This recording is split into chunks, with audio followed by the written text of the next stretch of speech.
sweat glued Maeve's thighs to the cracked vinyl chair while her stepmother negotiated her price. $8,000. That was the number floating through the suffocating smell of stale Pall Malls and boiled cabbage. Maeve didn't scream or flip the table. She just stared at the peeling yellow wallpaper and calculated how many fractions of a second it took for her hidden offshore accounts to generate $8,000 in pure interest. 7 seconds. It took exactly 7 seconds. Dust motes danced in the shaft of afternoon light, cutting through the kitchen window. The glass was caked with years of grease, turning the suburban sunshine into a sickly, jaundiced glare. Maeve sat at the edge of the table, picking at a ragged cuticle on her left thumb until a tiny bead of copper-tasting blood welled up. Across from her sat Brenda, her stepmother. Brenda's roots were growing out, a stark stripe of mousy brown against bleached blonde, and she wore a floral blouse that smelled aggressively of cheap vanilla body spray and desperation. Beside Brenda was Richard. He wasn't a cartoon villain. He was worse. He was entirely ordinary, a middle-aged man with a slight paunch, wearing a polo shirt stretched a fraction too tight across his chest, smelling of sour coffee and old leather. "It's a simple arrangement," Brenda was saying, her voice taking on that high, breathless pitch she used when the landlord came knocking for rent. She tapped a faux acrylic nail against a stack of past-due bills sitting on the sticky linoleum table. "She's 18, a legal adult, but she needs guidance. And you, Richard, you mentioned needing someone to keep house, manage things, a companion." Richard shifted in his chair. The wood groaned under him. He didn't look at Brenda. He looked at Maeve. His eyes were the color of dirty dishwater, flat and calculating. He was taking inventory. He noted her oversized, faded flannel shirt, her messy brown hair scraped back into an elastic that was losing its snap, and the worn-out canvas sneakers on her feet. He didn't see a person. He saw an asset, a cheap one. $8,000, Richard said, his voice a low, gravelly hum. He pulled a folded cashier's check from his breast pocket. "That clears the debt you owe my brother. And it takes the girl off your hands. Win-win, Brenda." Maeve pressed her bleeding thumb against her jeans, leaving a small, rusty crescent moon on the denim. She felt a strange, cold detachment settling over her ribs. It wasn't shock. It was profound, hollow boredom. $8,000. They were selling her future, her autonomy, her literal body into domestic servitude to clear a gambling debt. Brenda had racked up playing underground poker in a strip mall basement. $8,000, Brenda repeated, licking her lips. She reached for the check, her fingers trembling slightly. Maeve's stepsister, Tessa, leaned against the doorframe, filing her nails with rhythmic, irritating scrapes. "Make sure he takes all her junk, too," Tessa muttered, blowing dust off her emery board. "I want her closet space." Maeve finally looked up. She met Richard's gaze. He expected her to flinch, to cry, to beg Brenda not to do this. That was the script. That was how this transaction was supposed to feel. The buyer gets a rush of power. The seller gets a rush of relief. The commodity gets crushed. Instead, Maeve just felt the heavy, solid shape of the metal black card hidden beneath the insoles of her left shoe. She didn't hate Brenda. Hate required energy. Hate was a burning, vital thing, and Maeve had spent the last 3 years rationing her emotional calories just to survive in this house. Ever since her biological father, a man Brenda thought was a deadbeat drifter, but who was in reality a quiet, ruthless titan of European logistics, had died and left Maeve a controlling stake in a $1 trillion empire. Maeve had been playing a waiting game. She hadn't claimed the life yet. She had hidden the lawyer's letters, buried the burner phone, and kept her head down. She was terrified of the wealth. It felt like a loaded gun sitting on the kitchen table. But right now, watching Brenda's greedy fingers snatch the $8,000 check, the gun didn't seem so scary anymore. It seemed necessary. "Pack your things, Maeve," Brenda said, not quite making eye contact. "Richard is taking you to his place in Oakwood. You'll be comfortable there. It's a good opportunity for you." "Sure, Brenda," Maeve said. Her voice was flat, gravelly from disuse. Richard stood up, adjusting his belt. He smiled, a thin, patronizing stretching of his lips. "Don't take too long, sweetheart. I hate sitting in traffic." Maeve pushed back her chair. The legs scraped violently against the floor, a sharp, ugly sound that made Tessa flinch. Maeve didn't apologize. She turned and walked down the narrow, dimly lit hallway, toward the cramped box she called a bedroom. The air back here was stagnant, smelling of mildew and old shoes. She wasn't going to fight. Fighting meant Brenda would scream, the neighbors would call the cops, and the police would start asking questions. Questions led to background checks, and background checks led to the impenetrable wall of corporate trusts and shell companies tied to her social security number. She needed a clean break. Richard, ironically, was offering her a getaway car. Her room was a 10 by 10 square of peeling paint and water damage. There wasn't much to pack. Maeve pulled a heavy-duty black trash bag from beneath her mattress. She didn't own suitcases. Suitcases implied travel, vacations, futures. Trash bags implied disposal. She tossed in 3 pairs of jeans, a handful of plain t-shirts, and underwear. The fabrics felt rough against her calloused hands. She had spent the last 2 years working under-the-table shifts at a diner to pay for her own food, deliberately keeping her hands wrecked and her posture slumped. The lawyers in Geneva had told her, "Miss, you can have a penthouse in Manhattan tomorrow." She had told them, "Not yet." She had needed to know she could survive the dirt before she ascended to the clouds. Now she was done with the dirt. She reached under the loose floorboard beneath her rickety desk. Her fingers brushed the cold, hard plastic of a sealed Pelican case, no bigger than a paperback book. Inside was the encrypted satellite phone, the security fobs, and the ledger. She slipped it into the bottom of the trash bag, burying it beneath a bulky winter sweater. "You're really just leaving," Tessa said from the doorway. Maeve didn't turn around. She yanked the yellow drawstrings of the bag tight, the plastic stretching with a high-pitched squeak. "That's what you wanted, isn't it?" Tessa crossed her arms, shifting her weight. She was wearing a knockoff designer belt and cheap perfume that burned the back of Maeve's throat. "Don't act like you're some martyr, Maeve. You've always thought you were better than us. With your quiet little stares. Now you're going to be some old guy's maid. Hope it humbles you." Maeve hoisted the bag over her shoulder. It weighed almost nothing. "I am humbled, Tessa," she said softly. And it was true. She was humbled by the sheer, breathtaking banality of human greed. $8,000. Tessa would spend her cut on acrylics and cheap vodka. Maeve walked past her stepsister, ignoring the slight shove Tessa gave her shoulder. In the kitchen, Richard was waiting by the front door, jingling his keys. Brenda was nowhere to be seen. She had likely scurried to her room to hide the check under her mattress, terrified someone would steal her blood money. "Ready?" Richard asked. He looked at the garbage bag and snorted. "Ah, classy. Well, I'll buy you a proper duffel bag if you behave." "Let's go," Maeve said. Outside, the late afternoon heat was a physical weight. The concrete of the driveway radiated a baking ozone smell. Richard's car was a mid-tier luxury sedan, a few years out of date.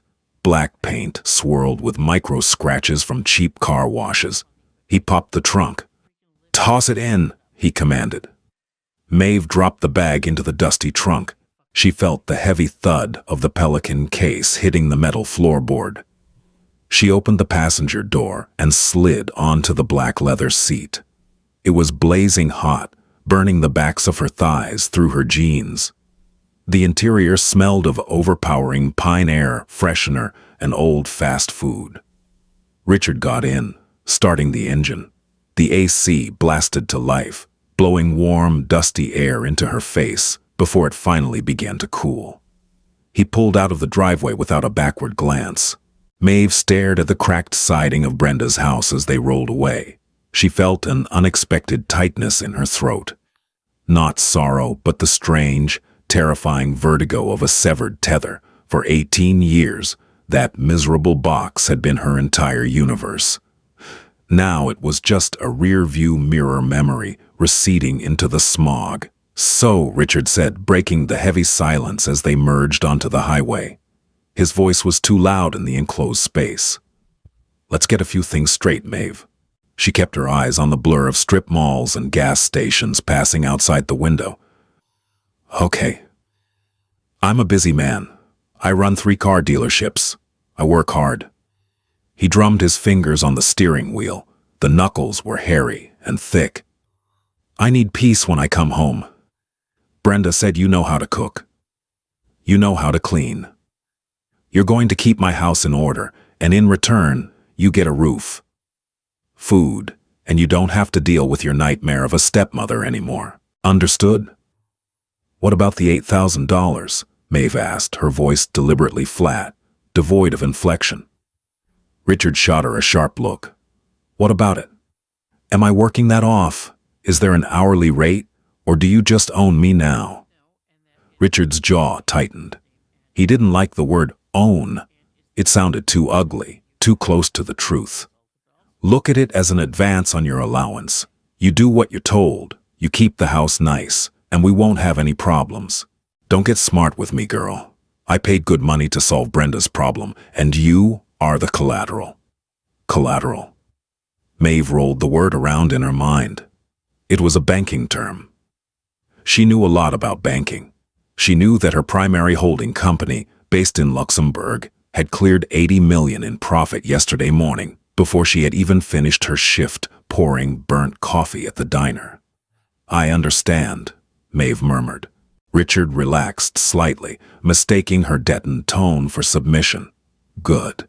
We're going to get along fine, Maeve. Just don't cause drama." The drive took 40 minutes. The landscape shifted from decaying suburban sprawl to sterile upper-middle-class subdivisions. The houses here were aggressively beige, sitting on identically manicured lawns. There were no children playing outside. It felt like a ghost town built by a real estate algorithm. Richard's house was at the end of a cul-de-sac. It was a McMansion, a bloated structure of faux stone and vinyl siding. 2 massive, dead-looking oak trees stood guard in the front yard. As he pulled into the sweeping driveway, the garage door hummed open, swallowing the car into the dark interior. "Grab your bag," Richard said, killing the engine. Maeve stepped out. The garage smelled of motor oil and fertilizer. She retrieved her trash bag from the trunk, her fingers automatically finding the hard shape of the Pelican case through the plastic to ensure it hadn't cracked. She followed Richard through a fire door and into the house. The air inside was overly air-conditioned, raising goosebumps on Maeve's arms. The kitchen was massive, dominated by a sprawling island of cheap granite. The cabinets were dark wood, collecting dust in the grooves. It was clean, but in a sterile, unused way. There were no pictures on the walls, no mail on the counters. It looked like a staged model home. "Your room is down the hall, last door on the left," Richard said, tossing his keys onto the counter with a loud clatter. "Kitchen is yours to manage. I expect dinner at 7. There's chicken in the fridge. Defrost it." Maeve stood in the center of the kitchen, the garbage bag still slung over her shoulder. The silence of the house pressed against her eardrums. It was a different kind of oppressive than Brenda's house. Brenda's house was loud and chaotic. This house was a tomb. "I need to use the restroom," Maeve said. Richard waved a hand dismissively, already pulling out his phone. "Hallway. Don't take all day." Maeve walked down the hall. The carpet was thick and plush, muffling her footsteps.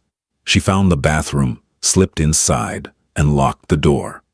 The lock clicked with a solid, heavy sound. She leaned against the sink, gripping the porcelain edges until her knuckles turned white. She closed her eyes and took her first real breath of the day. The air tasted like expensive aerosol air freshener, lavender, and chemicals. She looked at herself in the mirror. Her face was pale, shadows bruised beneath her eyes. She looked like a victim. She looked exactly like the helpless, sold-off girl Richard thought she was. She dropped her trash bag onto the tiled floor. Kneeling down, she tore open the plastic. She bypassed the jeans and t-shirts, digging straight for the bottom.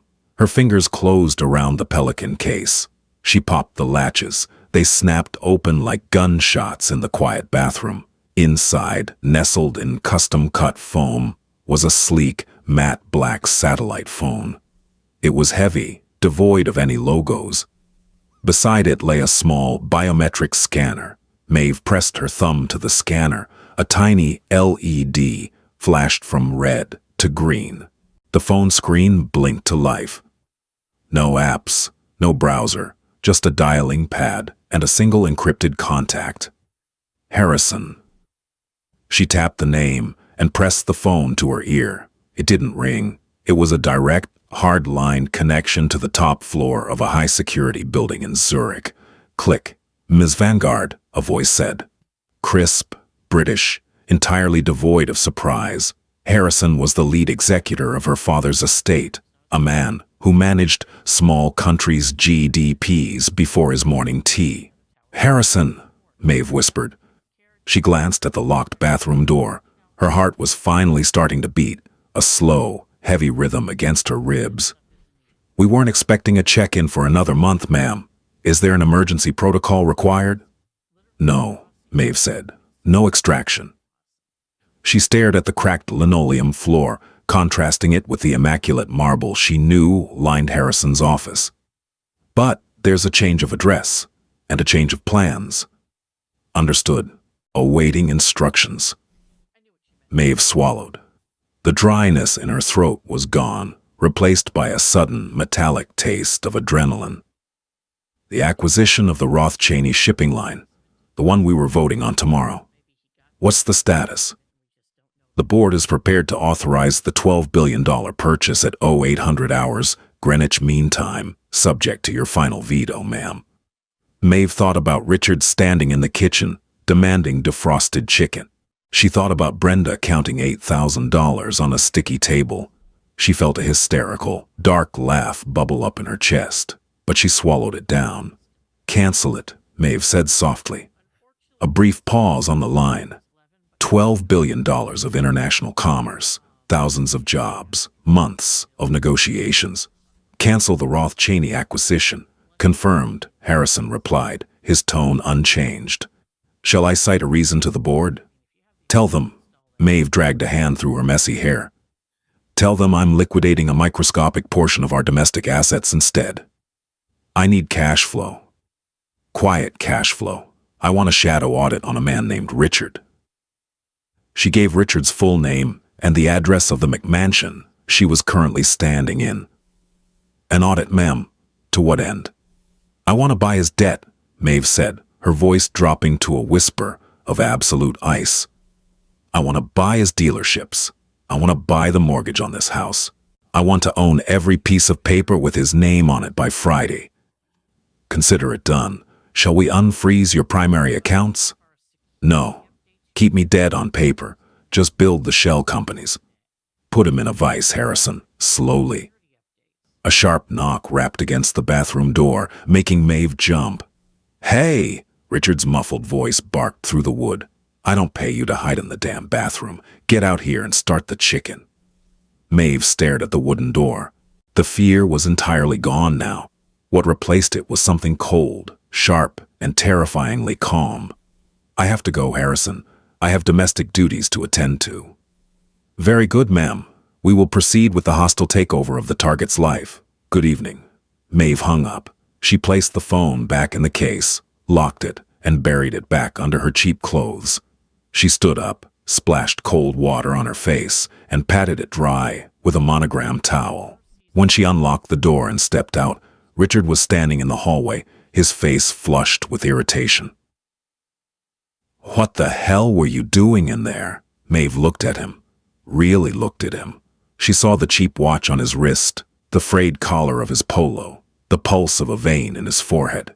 He was a small man who thought he had bought a slave for pennies. He had no idea he had just locked himself in a cage with a monster. "Sorry, Richard," Maeve said, her voice soft, perfectly submissive. "I'm heading to the kitchen right now." She walked past him, smelling his stale coffee breath, and went to defrost the chicken. Fluorescent lights hummed overhead, emitting a frequency that vibrated right behind Maeve's eyes. She patted the meat dry with a paper towel, staring at the translucent skin. This was her reality now, supposedly, a slave to the dinner bell, traded for the price of a used Honda Civic. From the living room, the canned laughter of a sitcom blared through the open floor plan.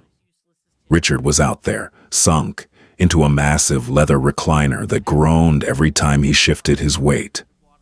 The smell of his cologne, something sharp and piney, meant to mask the stale cigarette smoke clinging to his jacket, drifted into the kitchen.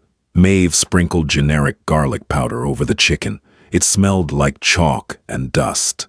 She didn't possess culinary finesse. She had spent her teenage years eating microwaved ramen and whatever scraps the diner cook left on the line. But she knew how to apply heat to protein until it wouldn't kill anyone. She shoved the baking sheet into the oven, setting the timer for 40 minutes. She leaned against the granite counter, wiping her wet hands on her jeans. The silence of her own mind was deafening. For years, she had survived by making herself small, slipping through the cracks of Brenda's chaotic, debt-ridden life. She had treated her inherited wealth like a dormant tumor, something she knew was there, something massive and life-altering. But if she didn't acknowledge it, maybe it wouldn't consume her. Now she had pulled the pin. A sharp, vibrating buzz broke her train of thought. It wasn't her hidden satellite phone. It was Richard's cell on the coffee table. "Yeah, what?" Richard's voice barked over the TV. A pause. "What do you mean, declined? Run it again. It's a corporate card, Gary. It doesn't get declined." Maeve went still. She picked up a damp dishcloth and began wiping the already spotless counter, moving in slow, rhythmic circles. "I don't care what the terminal says." Richard's voice spiked, the artificial leather of his chair squeaking violently as he sat up. "Call the bank. It's a glitch. We have 3 shipments of sedans arriving tomorrow. If we don't pay the transit fee, they hold the inventory at the port. Just figure it out, Gary." He ended the call, slamming the phone down hard enough to rattle a glass coaster. Maeve kept wiping the counter. A glitch. She tasted iron, realizing she was biting the inside of her cheek. It wasn't a glitch. Harrison moved with the silent, terrifying efficiency of a deep-sea predator. To buy a man's life required leverage, and Harrison was systematically locating every fulcrum Richard stood upon. "Dinner ready yet?" Richard yelled, his tone vibrating with displaced anger. 30 minutes, Maeve called back. Her voice was infuriatingly calm. Heavy footsteps pounded against the hardwood floor. Richard appeared in the kitchen doorway, his face flushed, a vein pulsing faintly at his temple. He looked at Maeve, his eyes narrowing, searching for an outlet. He saw a girl in faded clothes, wiping a counter, a punching bag he had purchased outright. "Look at me when I talk to you," he snapped. Maeve paused. She slowly lifted her head, meeting his gaze. She didn't shrink. She didn't tremble. Her eyes were dark, flat, and entirely unreadable. That was the thing about extreme wealth. It functioned like a localized gravity field. It altered your center of mass. Even standing in a cheap t-shirt, wielding a wet rag, Maeve felt the weight of $12 billion anchoring her feet to the floor.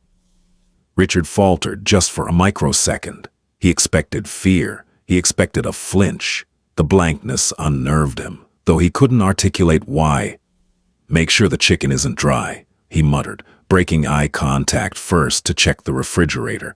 He grabbed a beer, cracking the tab with unnecessary force. "And clean the guest bathroom tomorrow. I might have company this week." "Of course, Richard," Maeve said softly. He walked away, taking his sour mood. Back to the television, Maeve watched his retreating back. The adrenaline was a slow, toxic drip in her bloodstream. She hated the house. She hated the smell of his beer. But most of all, she hated how easily the cruelty came to her. She was dissecting him financially, organ by organ, and she wasn't feeling an ounce of pity. When the timer went off, she served him the chicken. It was overcooked. He chewed it in silence, glaring at his phone, waiting for a text from Gary that would never come. Tuesday morning brought the smell of burnt coffee and genuine panic. Maeve was awake before dawn. The house was freezing, the thermostat locked aggressively low. She sat on the edge of her narrow bed, the black Pelican case resting on her knees. The screen of the satellite phone glowed with a faint, sterile light, illuminating the stark lines of her face. Secure message. Harrison. Subject. Acquisition. Phase 2. Target's primary revolving credit line at First National has been purchased by Apex Capital, Proxy 4. Margin call issued at 0400 hours. Commercial real estate loans for 2 of the 3 dealership lots are under review for immediate recall due to restructuring. He has approximately 48 hours of liquid runway before payroll bounces. Maeve typed a single letter, proceed. She locked the case and shoved it deep into the ductwork vent behind her dresser, a spot she had discovered her first night. By the time Richard stomped down the stairs at 7, the air in the house was thick with tension. He was already on the phone, his tie hanging loose around his neck, his face a bruised shade of purple.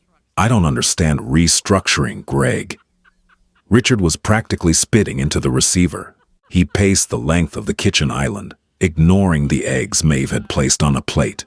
We've banked with First National for 12 years. You can't just freeze my operating accounts without a warning. He stopped pacing, dragging a hand down his face, distorting his features into a grotesque mask of stress. Who the hell is Apex Capital? I didn't sign anything with them. Get legal on the phone. Now. He hung up, his breathing shallow and rapid. He looked at the plate of eggs. Then he looked at Maeve, who was quietly washing a skillet in the sink. Are you deaf? He barked. Maeve turned off the water. No. Then why the hell did you let the toast burn? There was no toast. He was hallucinating offenses in his desperation. Maeve picked up a dish towel, drying her hands with methodical, excruciating slowness. I didn't make toast, Richard. He closed the distance between them in 3 long strides. He didn't hit her. He wasn't that stupid, not yet. But he loomed over her, bringing his face inches from hers. His breath smelled of stale toothpaste and stomach acid. Don't play games with me, you little brat, he hissed, his voice trembling with a rage that had absolutely nothing to do with breakfast. You think because I paid off your trashy mother, you can just coast here? I own this house. I own you. If I want toast, you make toast. If I tell you to jump, you ask how high. Maeve looked at the pulse throbbing in his neck. It was fluttering like a trapped moth. He was a man watching the foundations of his ego turn to sand. I'll make some right now, Maeve said. Her voice was a perfect, frictionless surface. Richard sneered, a hollow victory. He grabbed his briefcase from the counter, his knuckles white around the handle. I won't be home for dinner. Leave the porch light on. The heavy front door slammed shut, vibrating the walls. Maeve stood alone in the vast, sterile kitchen. She walked over to the plate of eggs, picked it up, and dumped it cleanly into the garbage disposal. The next 3 days were a masterclass in psychological decay. Richard stopped coming home at a reasonable hour. When he did arrive, usually past midnight, he smelled of cheap whiskey and cheap cigars. He paced the floors upstairs. He threw a glass against the living room wall on Wednesday night. Maeve quietly swept up the shards on Thursday morning.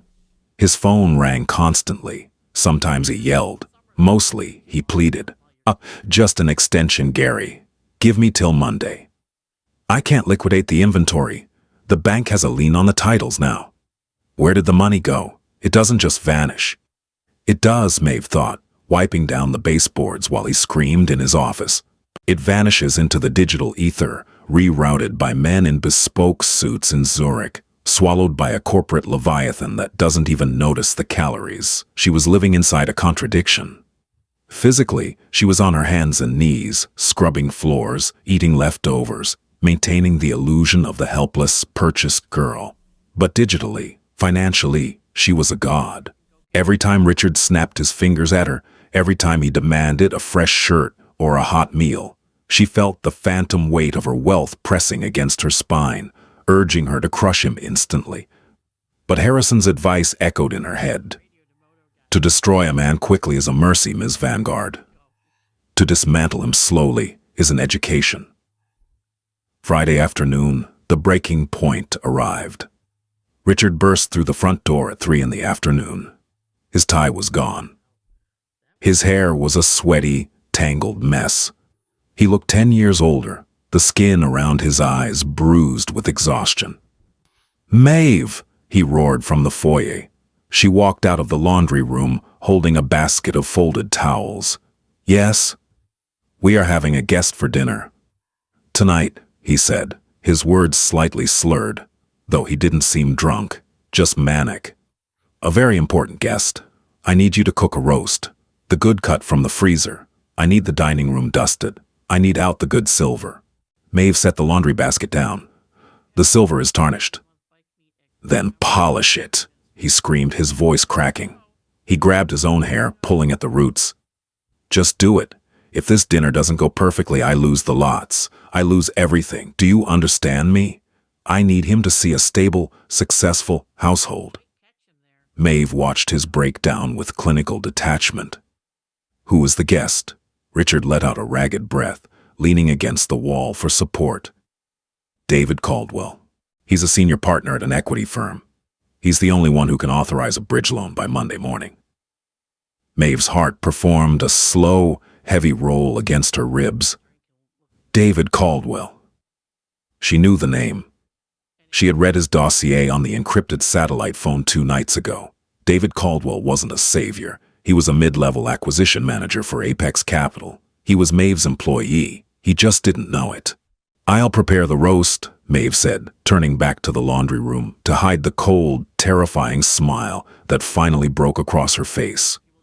7 o'clock arrived with the suffocating pressure of a storm front. The dining room table was set. The heavy, ornate silver cutlery, polished until Maeve's fingers ached and smelled of harsh chemicals, gleamed under the dim chandelier.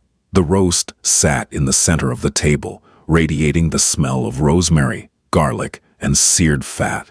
Richard was sweating through his suit. He stood by the window, obsessively checking his watch, then looking down the driveway. He had forced Maeve to wear a plain black dress she found shoved in the back of the guest closet, something modest, high-collared, erasing her personality completely. "Remember," Richard said, not turning around, "you don't speak unless spoken to. You serve the wine from the right.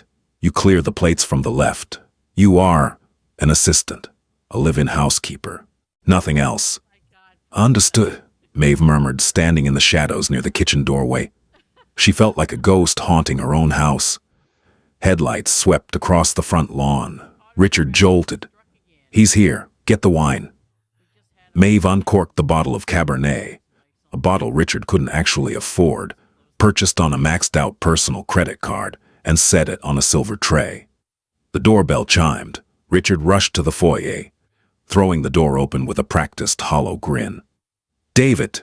"Welcome, welcome," Richard boomed, his voice aggressively jovial. David Caldwell stepped into the light. He was a man in his late 40s wearing a suit that cost more than the car Richard had used to transport Maeve here. He carried a slim leather briefcase and possessed the tired, predatory look of a man accustomed to dealing with desperate people. "Richard," Caldwell said, his tone perfectly neutral. He didn't offer his hand. "Thank you for the invitation. Please come in. Let's head straight to the dining room. I've had my housekeeper prepare something special." Caldwell followed Richard into the dining room. He paused, his eyes sweeping over the polished silver, the elaborate roast, and finally landing on Maeve, standing quietly in the corner with the wine tray. He gave her a curt, dismissive nod, barely registering her as a human being. To Caldwell, she was part of the furniture. If only he knew that the signature on his massive quarterly bonus check was currently holding a cheap corkscrew in the shadows. "Please, sit," Richard gestured frantically. They sat. Maeve moved forward, her steps silent on the carpet. She poured the dark red wine into Caldwell's glass, then Richard's. The liquid splashed with a heavy velvet sound. She stepped back, folding her hands behind her back, pressing her thumbnail into her index finger to stay grounded. "So, David," Richard began, picking up his knife and fork with trembling hands. "I appreciate you coming out on a Friday. I know Apex Capital is moving aggressively into the regional market, and I wanted to offer you a ground floor opportunity with my dealerships." Caldwell took a slow sip of his wine. He didn't touch his food. "Richard, let's dispense with the sales pitch. We both know why I'm here. First National pulled your lines of credit. Your suppliers have frozen your inventory. You are functionally insolvent." Richard swallowed hard. The jovial mask slipped, revealing the terrified, sweaty reality underneath. "It's a temporary liquidity issue, David. A misunderstanding with the bank. My lots are prime real estate. If Apex can float me a bridge loan, just $3 million, 90 days, I can restructure and—" "$3 million," Caldwell repeated softly, cutting a small piece of the roast. He chewed it slowly. Maeve watched the muscle in Caldwell's jaw work. "Yes," Richard leaned forward, his elbows on the table, practically begging. "At a 20% premium, I'll sign over the deeds as collateral. You can't lose." Caldwell set his fork down. He reached into his breast pocket and pulled out his phone. The screen cast a blue, sickly light across his face. He scrolled for a moment in absolute silence. The only sound in the room was the heavy, ragged breathing coming from Richard's side of the table. "I received an updated directive from my superiors in Zurich about an hour ago," Caldwell said, his voice dropping a register, becoming purely transactional. Maeve's heart slammed against her ribs. Zurich. Harrison was watching this unfold in real time. "A directive," Richard whispered. What kind of directive?" Caldwell looked up from his phone, his eyes flat and devoid of empathy. "Apex Capital isn't interested in a bridge loan, Richard. We don't want the interest." "Then, what do you want?" "We want the assets," Caldwell stated smoothly. "All of them, at a liquidation valuation." Richard stared at him, the color draining from his face, leaving him looking like a wax corpse. "Liquidation? That's pennies on the dollar. That wouldn't even cover my secondary mortgages. I'd be bankrupt." "That is the reality of your situation," Caldwell said, taking another sip of wine. "Furthermore, the directive is quite specific. We are not negotiating. The offer for total asset forfeiture is valid until midnight tonight. After that, Apex will begin legal proceedings to seize the properties through the debt we acquired from First National on Tuesday." Richard grabbed the edge of the table. The heavy wood groaned under his grip. "You bought my debt? You engineered this?" "Apex Capital simply recognized an over-leveraged asset," Caldwell deflected smoothly, entirely unaware of the true puppeteer in the room. "Sign the papers, Richard. Walk away with nothing but avoid federal bankruptcy court. It's the best deal you're going to get." Richard's gaze darted around the room, frantic, wild. He looked at the walls of his McMansion, the polished silver, and finally, he looked at Maeve standing in the corner, his eyes locked onto her. He was drowning, and he needed someone to pull down with him. "Get out!" Richard whispered, his voice trembling with a terrifying sudden rage. He stood up, knocking his heavy chair backward. It hit the floor with a loud crash. He pointed a shaking finger at Maeve. "Get the hell out of my dining room." Maeve didn't flinch. She looked at Richard. She looked at his sweat-stained shirt, his trembling hands, the absolute wreckage of his pride. He was pathetic.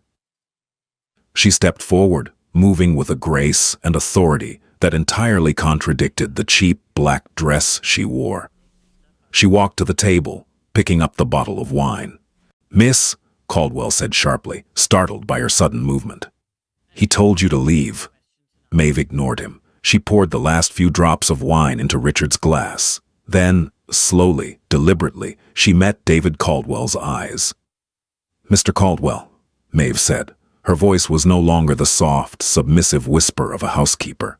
It was the cold, resonant tone of a woman who owned the room, the house, and the bank that held its mortgage. "When you report back to Harrison in Zurich tonight, tell him the roast was dry. And tell him to proceed with the total forfeiture." Caldwell froze. The wine glass stopped halfway to his mouth. His eyes widened, a flicker of pure shock breaking his composed facade. He recognized the name, Harrison. No one in this podunk town should know that name. And the tone, the absolute unyielding authority in her voice. He stared at the girl in the cheap dress, the impossible math running through his head. Richard, oblivious to the silent earthquake happening across the table, grabbed Maeve's arm roughly. "I said, get out." Maeve looked down at Richard's hand gripping her forearm. The physical contact made her skin crawl. She looked back up at Richard, a slow, terrifying smile spreading across her face. "Don't touch me, Richard," she whispered. "You can't afford to touch me." Fingertips digging into her skin. Richard's grip was hot and damp. It was the frantic, uncoordinated hold of a man slipping off a cliff. Maeve didn't try to wrench her arm away. She simply looked down at his pale, hairy knuckles, then lifted her gaze to David Caldwell. Silence descended on the dining room, heavy and suffocating, broken only by the erratic, wet sound of Richard's breathing. Caldwell sat perfectly still. The expensive Cabernet sloshed in his glass, a miniature tidal wave triggered by the sudden tremor in his hand.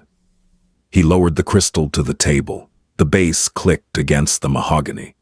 To Caldwell, the name Harrison wasn't just a manager. It was the voice of God.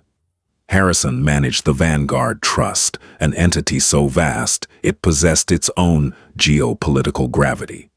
And Harrison only answered to one person: the ghost heir. Caldwell looked at the girl in the cheap, poorly hemmed black dress. He looked at her calloused hands, the grease burn on her left wrist from a diner spatula, the hollows of her cheeks. None of it made sense. Yet the absolute chilling authority in her eyes was not something you could fake. It was the look of someone who could casually erase a zip code. "Mr. Caldwell," Maeve repeated, her voice dropping a fraction of an octave, vibrating with quiet menace. "Did you hear my instruction?" Caldwell swallowed hard. The prominent Adam's apple in his throat bobbed. He pushed his chair back and stood up slowly, as if making a sudden movement might trigger an explosion. He ignored Richard completely, turning his entire body toward Maeve. He buttoned his suit jacket with trembling fingers, a subconscious gesture of deep, terrified respect. "I heard you, ma'am," Caldwell said. His voice, previously dripping with corporate arrogance, was now a thin, reedy whisper. "The forfeiture will proceed immediately." Richard stared at Caldwell, his mouth hanging slightly open. A string of spittle caught the light of the chandelier. He looked from the senior equity partner to the girl whose arm he was still gripping. His brain, wired for small-town grifts and bullying, simply refused to process the data in front of him. "David, what are you talking about?" Richard barked, his voice cracking into a high, hysterical pitch. He shook Maeve's arm. "She's a maid. I bought her from her junkie stepmother for $8,000. She's out of her mind. Call security or the cops or—" "Take your hand off her, Richard," Caldwell hissed, his eyes widening in sheer panic. "Take it off now, or I swear to God you won't just lose your dealerships, you'll lose your freedom." Richard blinked. He released Maeve's arm as if her skin had suddenly turned to molten iron. He stumbled backward, his calves hitting the edge of his overturned chair, nearly sending him sprawling to the carpet. Maeve rubbed her forearm. Her skin was red where his fingers had clamped down. She hated the feeling of being touched, of being handled like merchandise. She reached for the linen napkin on the table and methodically wiped the spot where he had grabbed her, discarding the cloth onto the cooling, untouched roast. "Who are you?" Richard whispered, the first genuine note of terror finally bleeding through his confusion. He looked at her as if a stranger had just unzipped the skin of the girl he thought he knew. Maeve turned to face him. The fluorescent light from the kitchen spilled into the dim dining room, casting half her face in a harsh, unforgiving white. "I'm the girl you bought, Richard," Maeve said softly. She didn't yell. Extreme power never needs to yell. It only needs to whisper. $8,000. That was my appraisal value. You handed Brenda a cashier's check and thought you had acquired a human being to clean your toilets and absorb your anger. You thought I was cheap. She took a step toward him. Richard instinctively took a step back, his shoulders hitting the flocked wallpaper. "But I'm not cheap," Maeve continued, her eyes locking onto his. "And I don't like being owned. So while you were sitting in your recliner watching television, I bought your bank. While you were screaming at me because the toast didn't exist, I bought the commercial real estate your lots sit on. I bought the logistics company that delivers your vehicles. I even bought the outsourced HR firm that manages your payroll." Richard's face drained of the last drops of color. He looked like a man having a stroke. That's impossible. You're a teenager. You were living in a shack." "Poverty is excellent camouflage," Maeve replied, tilting her head slightly. "It makes people arrogant. It makes them sloppy. You looked at my worn-out shoes and assumed I was defenseless. You never once considered that the girl serving your dinner might be the apex predator in the room." Caldwell stood rigid by the table, sweat beading on his forehead. "Miss Vanguard," he interrupted softly, using the name like a talisman. "Shall I contact Zurich to finalize the asset seizure? We can have the local authorities lock the dealership gates by midnight." "Wait," Richard choked out. He fell to his knees. It wasn't a calculated move. His legs simply gave out. The loud thud of his kneecaps hitting the floorboards beneath the rug echoed in the silent room. Please, whatever you are, whatever I did. I'll give you the 8,000 back. I'll give you 20. Just let me keep the business. It's all I have." Maeve looked down at him. She expected to feel a rush of dopamine, a triumphant high of righteous vengeance. Instead, she just felt a profound, heavy exhaustion. The smell of the room, seared beef, fat, cheap pine cologne, and the sharp, sour tang of Richard's nervous sweat turned her stomach. He wasn't a dragon to be slayed. He was just a pathetic, greedy little man who had stepped on a landmine. "It's not about the $8,000, Maeve said, her voice devoid of emotion. "It's about the fact that you thought you could buy a person. You thought my life was worth a fraction of your monthly car payment." She looked over at Caldwell. "Process the forfeiture. Leave him with nothing but the clothes on his back and the debt he can't discharge." "Understood perfectly, ma'am," Caldwell said, already typing frantically on his phone. Richard remained on his knees. He had stopped begging. Now he was just emitting a low, wet sound from the back of his throat, his face entirely buried in his large, trembling hands. A single droplet of sweat rolled off his nose and hit the expensive oriental rug, darkening the crimson fibers. Maeve watched him. She stood perfectly still, waiting for the catharsis. The world promised a soaring high in moments like this, a rush of righteous vindication, a hit of pure dopamine when the villain finally breaks. Instead, she just felt a dull, throbbing ache behind her eyes and a sudden, sharp urge to vomit. The dining room suddenly felt impossibly small. It smelled like scorched rosemary, congealing beef fat, and the sour, undeniable stench of a man voiding his own dignity. He wasn't a dragon she had bravely slain. He was just a pathetic, over-leveraged middle manager who had stepped on a landmine hidden in his own kitchen. And she had triggered it. She had utilized the Vanguard playbook flawlessly. Her father used to crush men like this before his morning espresso, treating human lives and family businesses as nothing more than temporary friction on a balance sheet. Maeve had just used a $12 billion hammer to squash a suburban roach. The extreme power didn't make her feel large or heroic. It made her feel terrifyingly numb. "Mr. Caldwell," Maeve said. Her voice was flat, slicing cleanly through the sound of Richard's pathetic, ragged breathing. Caldwell jolted. His spine snapped rigidly straight, his chin lifting. "Yes, Miss Vanguard. There is a black pelican case hidden inside the air vent of the guest bedroom down the hall," she instructed, not bothering to look at him. "Retrieve it for me. Do not attempt to open the latches." "Right away, ma'am." Caldwell practically scrambled backward.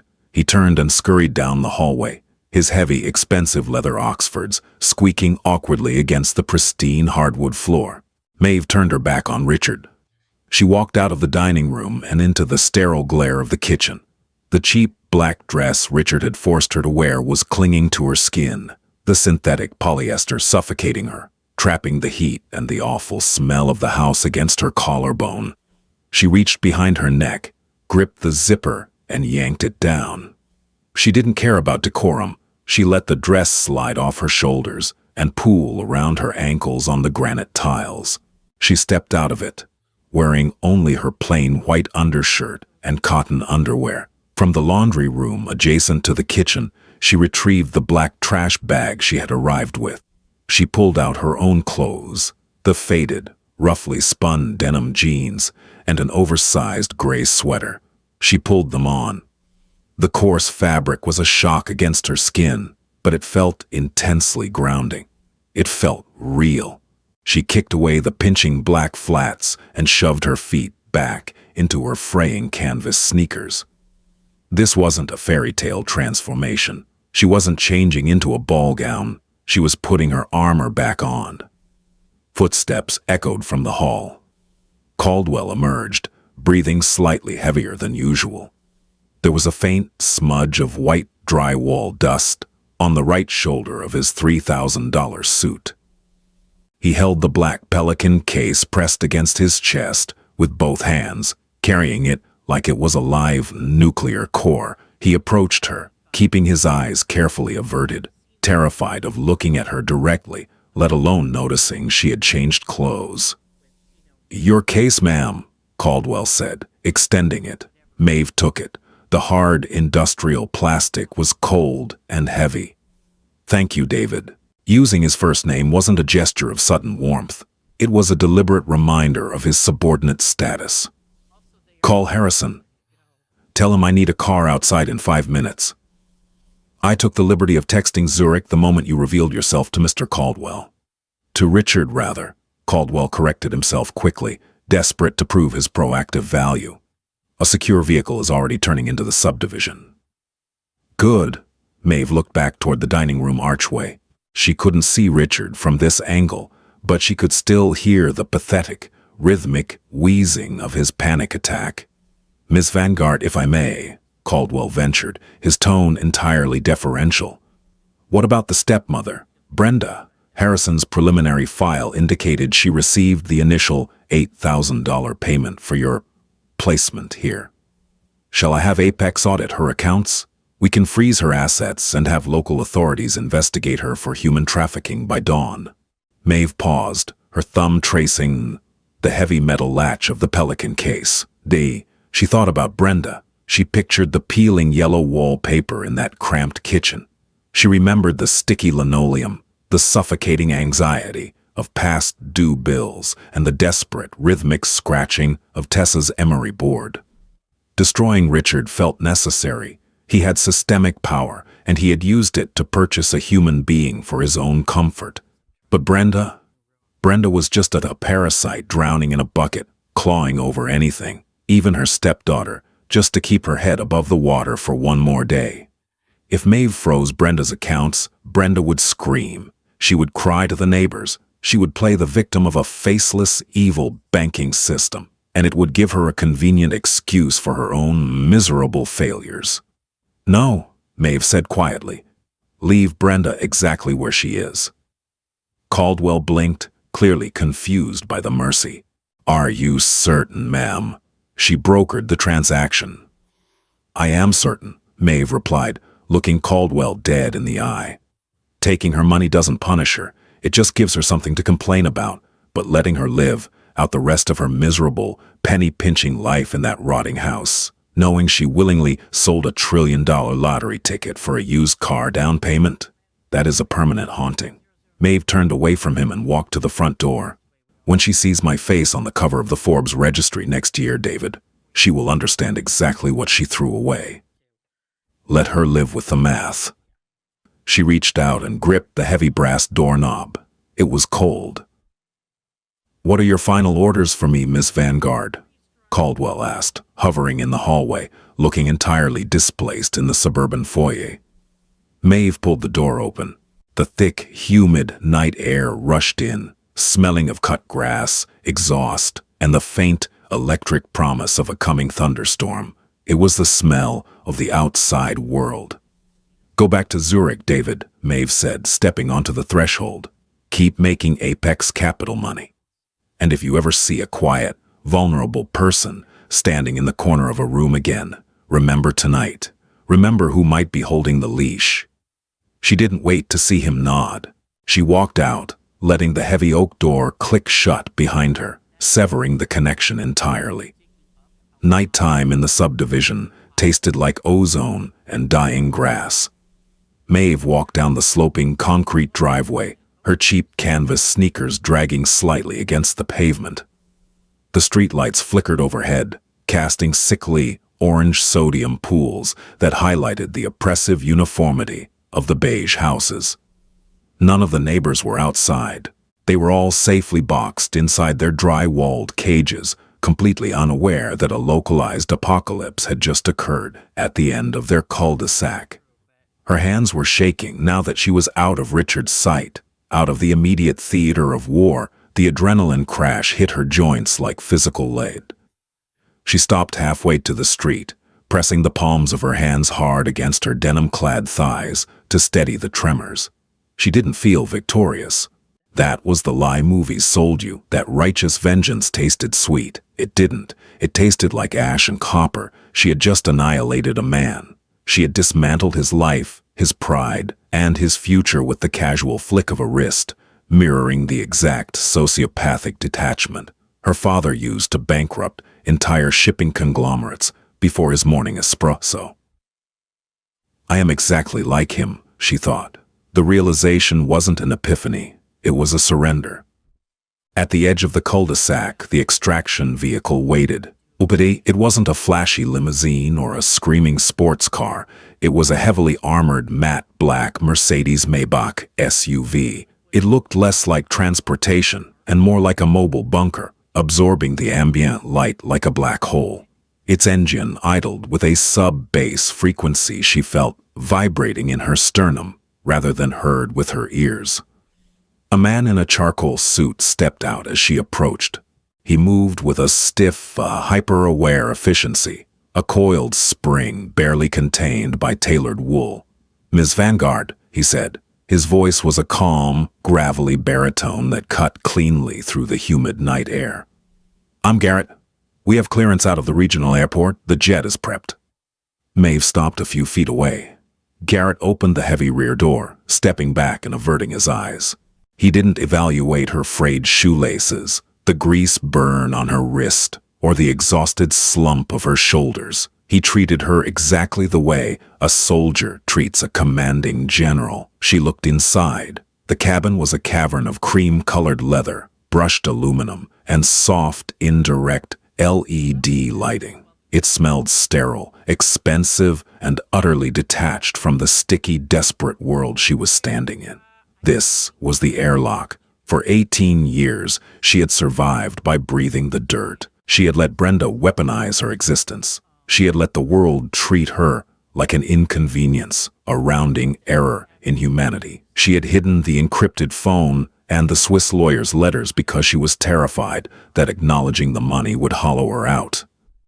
She thought extreme wealth would erase her humanity. But watching Richard break on his dining room floor had clarified the math. Poverty didn't make you noble. It just made you vulnerable to men like Richard. Power was merely a tool, cold and agnostic. It only became a monster if you let it control you, rather than the other way around. Maeve hoisted the black pelican case. Feeling its dense, reassuring weight, she stepped up and into the Maybach. The leather seat swallowed her. It was obscenely soft, instantly wrapping her spine in ergonomic support. Garrett shut the door, and the chaotic noise of the suburban night, the cicadas, the distant hum of highway traffic, the rustling of dry leaves on the pavement was severed instantly. The soundproofing was so absolute it made her ears pop. Cold, perfectly filtered air conditioning washed over her face, instantly drying the nervous sweat on her forehead. On the center console, an encrypted tablet glowed silently, displaying real-time fluctuations of the Asian markets. Next to it sat a heavy crystal tumbler and a bottle of sparkling water, sweating condensation. Garrett slid into the driver's seat. A thick partition of bulletproof glass separated them, but his voice came clearly through the intercom. "Heading to the tarmac now, ma'am." "Thank you, Garrett," Maeve replied. Her voice sounded strange in the enclosed acoustic space. Firmer, heavier, the SUV glided away from the curb without a single jerk or shudder. Maeve leaned her head against the headrest, staring out the tinted, blast-proof window as Richard's McMansion disappeared into the shadows. She placed her hands flat on her knees. The tremors were completely gone. Tomorrow morning she would sit at the head of a massive mahogany table in Zurich. She would authorize hostile takeovers, liquidate underperforming assets, and dictate the flow of capital across hemispheres. She would put on the armor of bespoke silk and tailored wool. She would become the ghost her father had built her to be. But beneath the trillion-dollar portfolio, beneath the corporate bloodletting, she would meticulously preserve the memory of the $8,000 check sitting on a sticky linoleum table. She would keep the smell of stale Pall Malls and boiled cabbage locked in her mind as a permanent baseline. She would never forget what it felt like to be appraised. She opened the pelican case on her lap. The green LED of the biometric scanner blinked, a silent pulse waiting for her command. Maeve pressed her thumb to the glass. She wasn't hiding anymore. Sometimes the most dangerous person in the room isn't the loudest. It's the one quietly doing the math.